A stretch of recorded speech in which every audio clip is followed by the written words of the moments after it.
and a good morning. I hope that you're doing well and had a wonderful weekend. It's nice to be together again for meditation. Today is December 4th.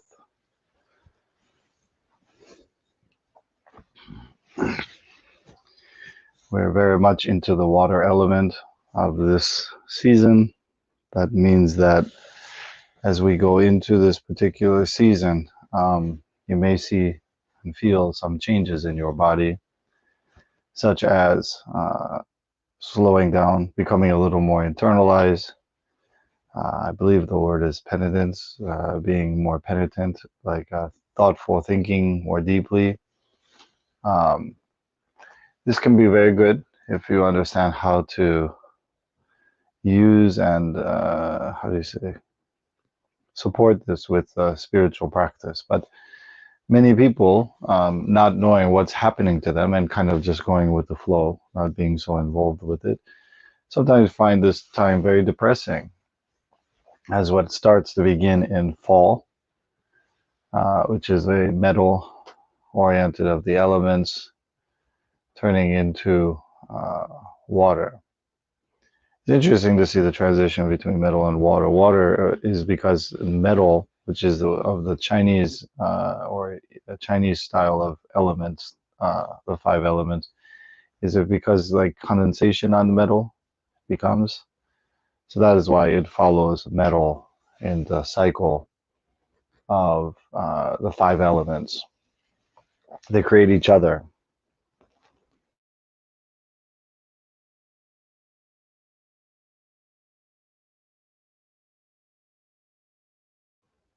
Wood is where we start to have or connect with things growing. And through that, we will see a change as well. So one of the aspects of meditation is to be able to observe mindfully and properly the different stages and effects of both, as we know, our environment affects us, other people, many things externally affect us, but also internally, to be aware of how we are in harmony or disharmony with everything or everyone around us. Okay, so that is why we really focus on dhyana, concentration, correct concentration. And so,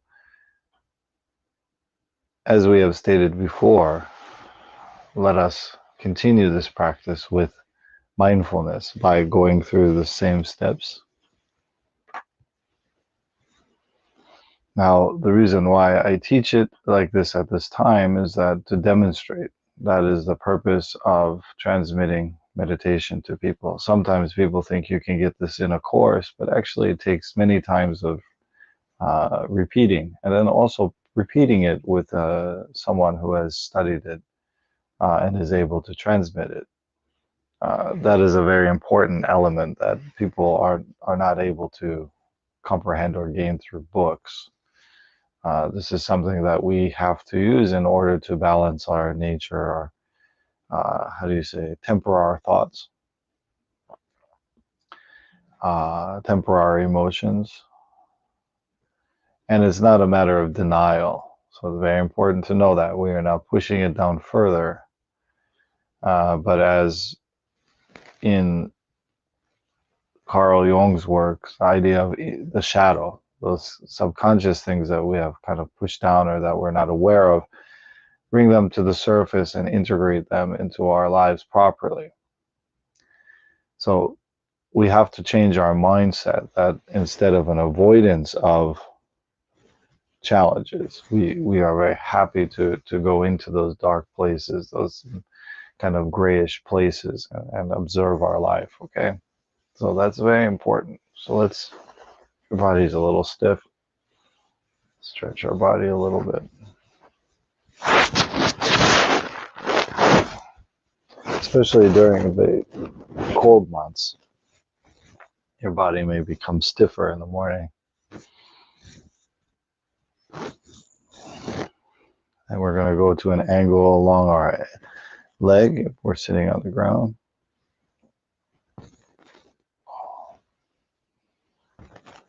Three times each. Other side.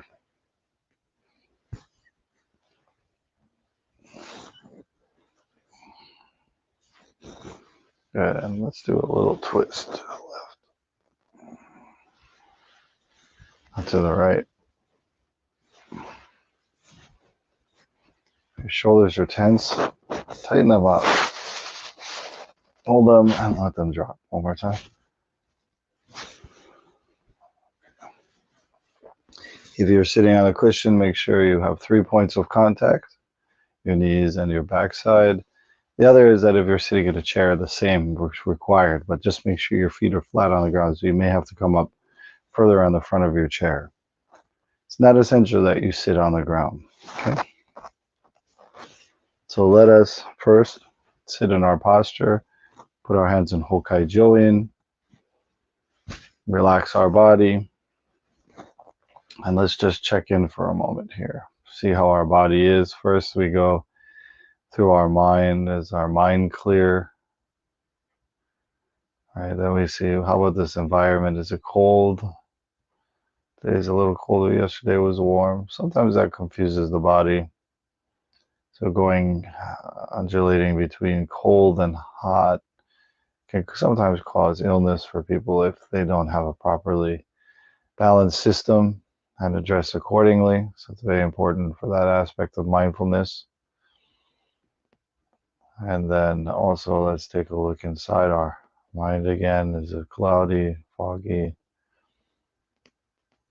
or just waking up? Then our body, do we have any tense points? If we do, kind of pay attention and then relax it. Don't focus on it. We're just going to observe it. With mindfulness, we're not being judgmental. We're just simply observing. How's our breathing today? How is your breathing? Is your breathing shallow? Is it kind of stop and start? Is it hard, perhaps, if you have a breathing issue? Now let us begin with 3 purifying breaths as we enter into Dhyana. So we're going to first, as we breathe in 3, hold for 5, exhale for 7 through our mouth. And we feel and mentally imagine all of the negativity coming out, all of the tension, all of the negative actions, karma, etc. Okay, so let's begin. Breathe in, hold, and exhale. Round 2. Hold and exhale. Finally, last round. Breathe in, hold, and exhale.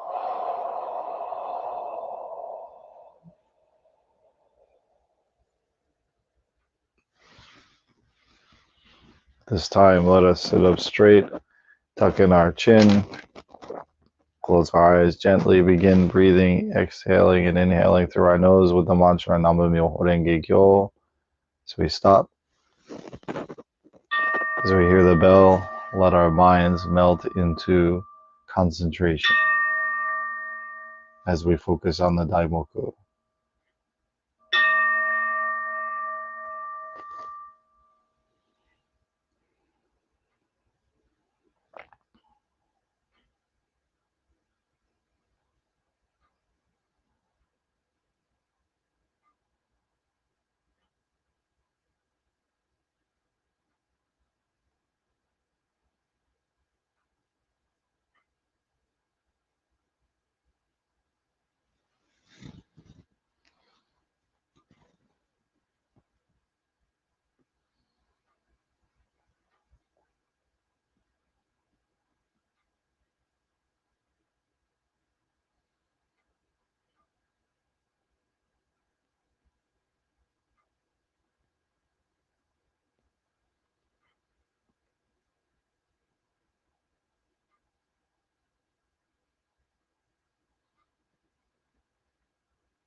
Let us release our concentration, come back to our body. Let us sit with our body and mind for a moment and feel the state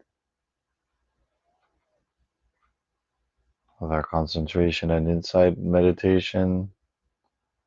Observe our mind. Has it become more calm? Have we been able to direct our mind to become more aware, mindful? Again, as we observe, there is no judgment. There's not necessarily an answer, just an observation. And then let's observe our body.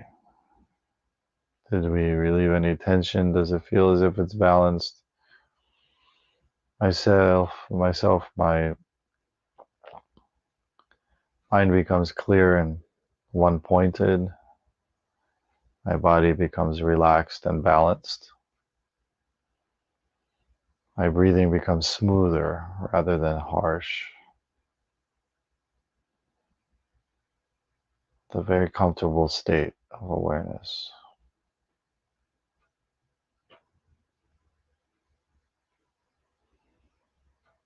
Very patient, very kind.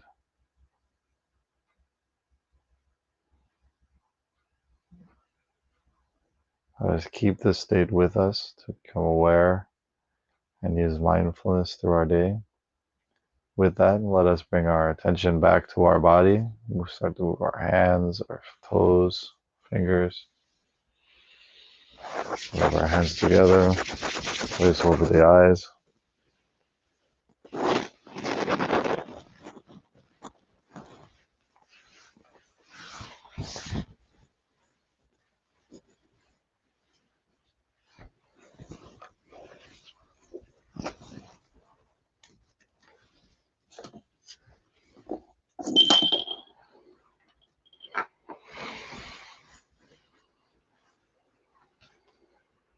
Thank you very much.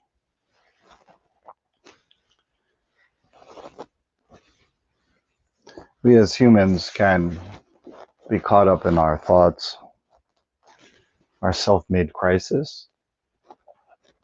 Many small things we make into big things, blown out of perspective, not able to see properly. But through our practice, we can be able to create the proper solutions. The next challenge that we have been speaking on, as we've been talking the last couple days, concerning obstacles to establishing a proper practice. Today I want to talk about reluctance and resistance. The reason many turn to meditation practice is the promise of a greater mindfulness in their life, awareness, and of course, inner peace. However, when you sit down and discover how wild and uncontrolled your mind may be, you may easily get frustrated and conclude easily that meditation is all work and little reward. This happens a lot of times when people practice by themselves. That is why a teacher is very important, and also an established practice is very important. This is where reluctance and resistance to practice usually appear. When procrastination, as we spoke of last time, keeps us from sitting down, reluctance and resistance lead us to spend our time on the cushion daydreaming. You may find yourself in this state of daydreaming, of thinking. Okay? But in actuality, we are to be mindful.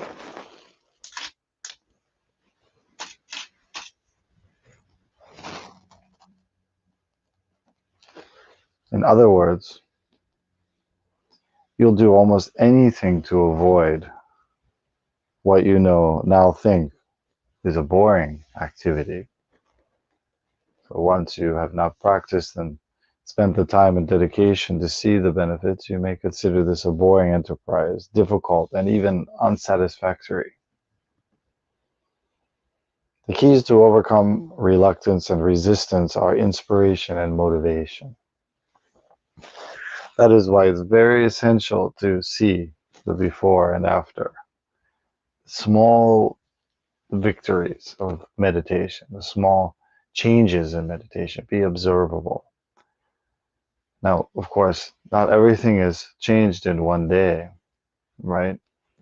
It's a gradual course. But again, in each day we make small strides, which actually, in the bigger picture, are very big and important because the small make up the large picture.